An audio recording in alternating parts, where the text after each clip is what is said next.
ప్రపంచంలో super power countries గురించి మాట్లాడాల్సి వస్తే అందరూ మాట్లాడేది అమెరికా, యూరోపియన్ యూనియన్ మరియు చైనా గురించి మాత్రమే మాట్లాడతారు. కానీ ఈ భూమి మీద ఉన్న ఒక దేశం అది ప్రపంచంలో చాలా వేగంగా అభివృద్ధి చెందుతూ రాబోయే కొన్ని సంవత్సరాలలో ప్రపంచ సూపర్ పవర్ గా ఎదగబోతుందనే విషయం చాలా మంది మర్చిపోతున్నారు. ప్రపంచంలో చాలా వేగంగా అభివృద్ధి చెందుతున్న గ్లోబల్ ఎకానమీ భారతదేశ సొంతం. ఎకానమీ గ్రోత్, నైపుణ్యం కలిగిన భారత జనాభా పరంగా అలాగే అత్యాధునిక సైనిక శక్తి పరంగా భారతదేశాన్ని ఇదివరకే ప్రపంచ దేశాలు సూపర్ పవర్ గా గుర్తించాయి. ఈ రోజు వీడియోలో రాబోయే కొన్నేళ్లలో భారతదేశం సూపర్ పవర్ గా మారడానికి దోహదపడే ముఖ్యమైన విషయాలను మీకు వివరించే ప్రయత్నం చేస్తాను. అందులో మొదటిది భారతదేశం యొక్క ఎకానమీ. 1947లో బ్రిటిష్ వలసవాదుల నుంచి భారతదేశానికి స్వాతంత్రం వచ్చిన సమయంలో ప్రపంచంలో అత్యధిక పేదరికం కలిగిన దేశాలలో భారతదేశం ఒకటిగా ఉండేది. అయితే దేశానికి స్వాతంత్రం వచ్చిన 44 ఏళ్ల తర్వాత అనగా 1991లో కూడా భారతదేశం యొక్క మొత్తం ఆర్థిక వ్యవస్థ ప్యారిస్, లండన్ నగరాల ఆర్థిక వ్యవస్థల కన్నా తక్కువగా ఉండేదంటే భారతదేశం ఎంత వెనకబడిందో మనం అర్థం చేసుకోవచ్చు. కానీ ప్రస్తుత సమయంలో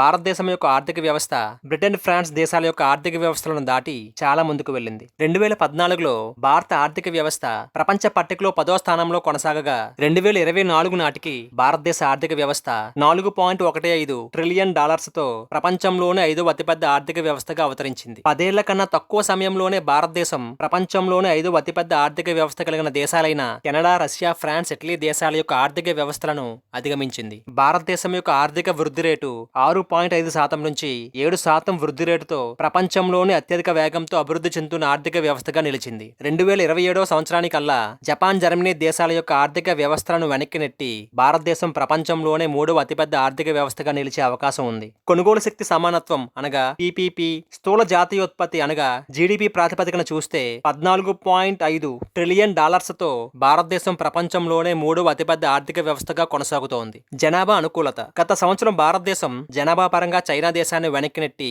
ప్రపంచంలోనే అత్యధిక జనాభా కలిగిన దేశంగా అవతరించడంతో పాటు ప్రపంచ శక్తిగా ఎదిగే అవకాశాన్ని మెరుగుపరుచుకుంది. భారతదేశం ప్రపంచంలోనే వివిధ రకాల నైపుణ్యాలు కలిగిన అత్యధిక మంది యువత ఉన్న దేశం.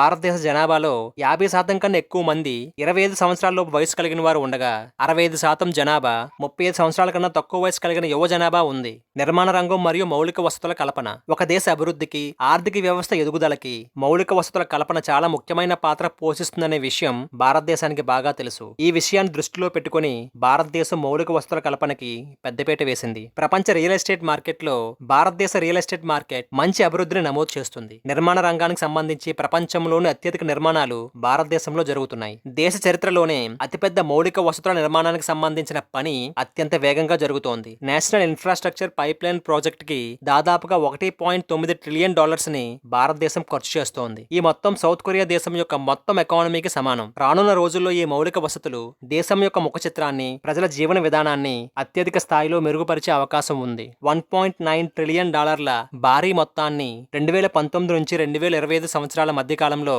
నిర్మాణ రంగం మరియు మౌలిక వసతుల కల్పన కోసం ఖర్చు చేసేందుకు నిర్ణయించబడింది. వీటితో పాటుగా భారతదేశం మరికొన్ని మెగా ప్రాజెక్టులను కూడా చేపట్టింది. అందులో ఒకటి భారతమాల ప్రాజెక్ట్. అందుకయ్యే ఖర్చు దాదాపుగా $140 బిలియన్.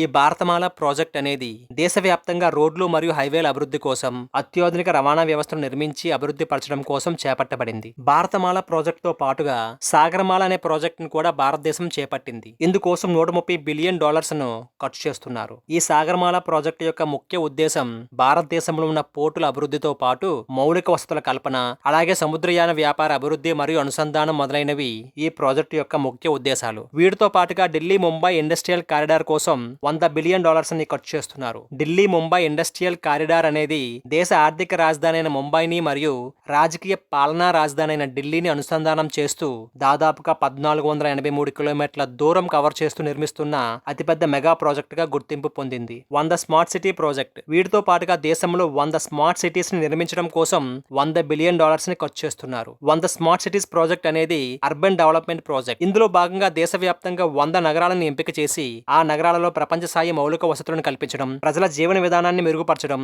వాటితో పాటుగా దేశవ్యాప్తంగా మరికొన్ని ఇన్ఫ్రాస్ట్రక్చర్ ప్రాజెక్టుల కోసం కొన్ని బిలియన్ ని భారత ప్రభుత్వం దేశ అభివృద్ధిలో భాగంగా ఖర్చు చేస్తోంది. సైనిక శక్తి విస్తరణ మరియు ఆధునీకరణ. అమెరికా, రష్యా, చైనా తర్వాత భారతదేశ సైనిక వ్యవస్థ ప్రపంచంలో 4వ అతిపెద్ద సైనిక వ్యవస్థగా అవతరించింది. దాదాపుగా $82 బిలియన్ బిలియన్ డాలర్స్ను ప్రతి సంవత్సరం మిలిటరీ కోసం భారతదేశం ఖర్చు చేస్తోంది. 14,50,000 ప్రత్యక్ష సైన్యం, 11,50,000 మంది రిజర్వ్ సైన్యం, 25 లక్షలకు పైగా పారా మిలిటరీ దళాలను కలుపుకొని దాదాపుగా 50 లక్షలకు పైగా సైన్యంతో ప్రపంచంలోనే అతిపెద్ద మిలిటరీ శక్తిగా భారతదేశం నిలవగా 14 లక్షల యాక్టివ్ మిలిటరీ పర్సన్స్ కలిగిన రెండవ దేశంగా నిలిచింది. భారతదేశం తన సైనిక శక్తిని చాలా వేగంగా ఆధునీకరిస్తోంది. ప్రపంచంలో అత్యధికంగా ఆయుధాలు దిగుమతి చేసుకుంటున్న దేశాలలో భారతదేశం ఒకటి. అదేవిధంగా ప్రపంచంలో అత్యధికంగా ఆయుధాలు ఎగుమతి చేసే దేశాలలో కూడా భారతదేశం ఒకటి. భారతదేశం 145కు పైగా దేశాలకు తన మిలిటరీ ఉత్పత్తులను ఎగుమతి చేస్తోంది. అత్యధిక కర్మాగారాల స్థాపన. భారతదేశం తన మౌలిక వస్తువుల ఆధునీకరణ మరియు అభివృద్ధి కోసం కొన్ని బిలియన్ డాలర్స్ ని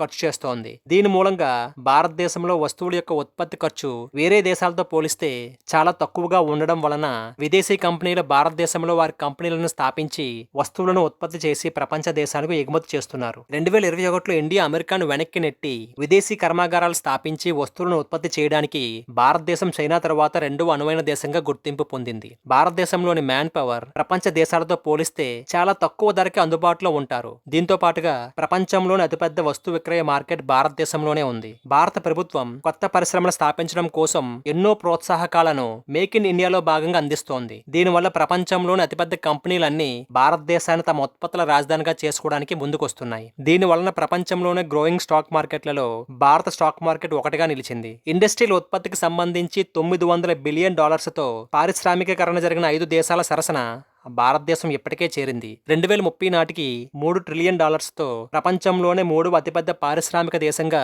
భారతదేశం అవతరించబోతోంది. సైన్స్ అండ్ టెక్నాలజీ రంగం. ఈ ఆధునిక భారతదేశం సైన్స్ అండ్ టెక్నాలజీ రంగం యొక్క ప్రాముఖ్యతను గుర్తించి వాటిపై దృష్టిని కేంద్రీకరించింది. సైన్స్ అండ్ టెక్నాలజీ రంగంలో పెట్టుబడులను ఆకర్షించే దేశాలలో భారతదేశం 3వ స్థానంలో ఉంది. ఐటీ సర్వీసెస్ ప్రొవైడ్ చేయడంలో ప్రపంచంలో మొదటి స్థానంలో ఉండగా సాఫ్ట్వేర్ సర్వీసెస్ లో ప్రపంచంలో 3వ స్థానంలోను, అలాగే హార్డ్వేర్ ఉత్పత్తి రంగాలలో ప్రపంచంలో 3వ స్థానంలో ఉంది. వేగంగా అభివృద్ధి చెందుతున్న స్టార్టప్ కంపెనీలు. 2014లో భారతదేశంలో 400 స్టార్టప్ కంపెనీలు ఉండగా ఆ సంఖ్య 2024 నాటికి 90,000 స్టార్టప్ కంపెనీలకు చేరింది. స్టార్టప్ కంపెనీలు పెట్టడానికి భారతదేశం అనువైన ప్రదేశంగా ప్రపంచ దేశాల ఎంపికలో చేరింది. Indian space research organisation ISRO ప్రపంచంలో ఉన్న 5 అభివృద్ధి చెందిన స్పేస్ ఏజెన్సీలలో ఒకటి. 2024వ సంవత్సరం మొదట్లో ఇస్రో 36 దేశాలకు చెందిన 436 శాటిలైట్లను విజయవంతంగా అంతరిక్ష కక్షలోకి ప్రవేశపెట్టడం జరిగింది. అలాగే 150కి పైగా భారతదేశ స్వంత శాటిలైట్లను కూడా విజయవంతంగా కక్షలోకి ప్రవేశపెట్టగలిగింది. ప్రపంచంలో 4 దేశాల దగ్గర యాంటీ శాటిలైట్ వెపన్స్ సంబంధించిన సాంకేతికత ఉంది. వాటిలో భారతదేశం కూడా ఒకటి. ప్రపంచంలో ఏ దేశానికి సంబంధించిన కమ్యూనికేషన్ శాటిలైట్ నైనా భూమి నుండి యాంటీ శాటిలైట్ వెపన్ ని ప్రయోగించి ఆ దేశం యొక్క శాటిలైట్ ని అంతరిక్షంలోనే నాశనం చేయగల సామర్థ్యం భారతదేశం దగ్గర ఉంది. వేగంగా అభివృద్ధి చెందుతున్న ఆర్థిక వ్యవస్థ, వేగంగా పెరుగుతున్న స్టాక్ మార్కెట్స్, వేగంగా పెరుగుతున్న స్టార్టప్ కంపెనీ ఇకోసిస్టమ్, వేగంగా అభివృద్ధి చెందుతున్న రియల్ ఎస్టేట్ మార్కెట్, ఇలా ఏ రంగాన్ని చూసుకున్నా రానున్న కొన్ని ఏళ్లలో ప్రపంచంలో భారత్ సూపర్ పవర్ గా ఎదగడం మాత్రం తథ్యం. ధర్మరక్షణ కోసం పోరాటం చేస్తున్న హిందుత్వ న్యూస్ ఛానల్ ని ఆదరించండి. వీలైనంత ఎక్కువ మందికి ఈ సమాచారం చేరేలాగా షేర్ చేయండి. మీ అమూల్యమైన సలహాలను కామెంట్ల రూపంలో తెలియజేయండి. జై హింద్.